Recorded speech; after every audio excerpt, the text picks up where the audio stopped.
విశాఖ నగరంలో సంక్రాంతి పండుగ సందడి ఉట్టిపడుతుంది. పట్టణంలో సంక్రాంతి సంబరాలు ఘనంగా ప్రారంభమయ్యాయి. తుప్పిటగుళ్ల మోగింపు, గంగిరెద్దుల హడావడి, కోలాటం, జానపద నృత్యాలతో ప్రాంగణం కిటకిటలాడింది.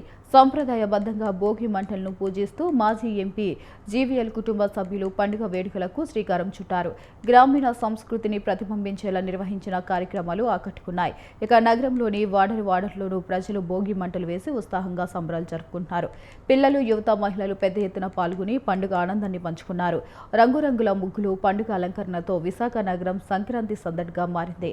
సంక్రాంతి సందడిపై జీవీఎల్తో మా విశాఖ ప్రతినిధి సూర్యప్రకాష్ ఫేస్ టు ఫేస్. మూడో ఏడాది కూడా ప్రారంభమయ్యాయి. వేకూర్ గ్రామం నుండి ఇక్కడ భోగి మంటలను ఏర్పాటు చేశారు. భారీ భోగి మంటలు చూడటానికి దేశానికి దాదాపు ఎంతోమంది జనం కూడా ఇక్కడ స్థానికంగా ఉన్న వాళ్ళంతా కూడా వచ్చారు. పల్లె వాతావరణాన్ని పట్టణానికి తీసుకురావడాన్ని చాలా హర్షిస్తున్న పరిస్థితి ఉంది. అసలు దాని యొక్క పూర్తి అనుభవాన్ని మనతో పాటు జీవీఎల్ గారు ఉన్నారు. అతను అడిగితే చెప్పండి, పబ్లిక్ అంటే హ్యాపీ ఎప్పటి నుండి కూడా పబ్లిక్ ఈ చిన్నప్పుడు ఎప్పుడో మా పల్లెలో ఎప్పుడు విశాఖలో కూడా ఇటువంటి వాతావరణం చాలా సంతోషంగా ఉంది. మేము మూడవసారి నిర్వహిస్తున్నటువంటి కార్యక్రమం పెద్ద ఎత్తున విశాఖవాసులు అందరూ ఇక్కడికి రావటం, వచ్చి వారి కుటుంబం అందరూ కలిసి రావటం, ఒకరు వెళ్ళటం వేరు, కుటుంబం మొత్తం రావటం, ఒంటరిగా వచ్చిన వాళ్ళు వచ్చి మళ్ళీ వెళ్ళి కుటుంబాన్ని తీసుకురావటం, ఇక్కడ ఉన్నటువంటి సెట్స్ని, ఇక్కడ ఉన్నటువంటి గ్రామ వాతావరణాన్ని చూసి ఆనందించి సోషల్ మీడియాలో వాళ్ళే పోస్టులు పెడుతున్నారు, ప్రచారం వాళ్ళే చేస్తున్నారు. అలాగే ఇక్కడ ఉన్నటువంటి అనేక జానపద సాంస్కృతిక నేపథ్యాలు ఏవైతే ఉన్నాయో వాటన్నిటినీ హరిదాసులు, గంగిరెద్దులు, గోమాత పూజ, ఇటువంటివన్నీ కూడా గత అనేక సంవత్సరాలుగా మరి కనుమరుగయ్యాయి.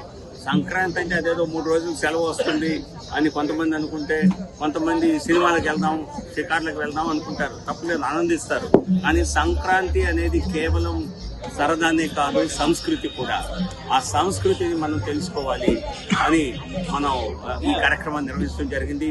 దీనికి చక్కటి ఉదాహరణ, చక్కటి నిర్వచనాన్ని మాజీ ఉపరాష్ట్రపతి శ్రీ వెంకయ్యనాయుడు గారు ఇక్కడి నుంచి ఈ ప్రాంగణం నుంచే ప్రారంభిస్తూ, ఈ కార్యక్రమాన్ని ప్రారంభిస్తూ ఒక సందేశాన్ని కూడా ఇవ్వడం జరిగింది.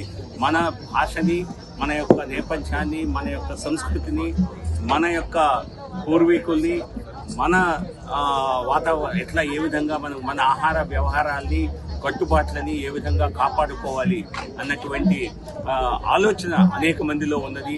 ఈనాటి పెద్దల్లో ఉంది, ఈనాటి పేరెంట్స్లో ఉంది. వాళ్ళ పిల్లలకు కూడా ఇటువంటి అనుభూతిని కలిగిస్తున్నందుకు వారు చాలా ఆనందిస్తున్నారు.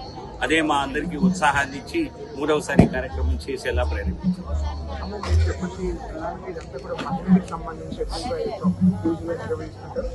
సంక్రాంతి పండుగ దాన్ని మీ చేతుల మీదుగా చేయడం, ఎంతమంది మీరు ఆనందపరచడాన్ని ఎలా?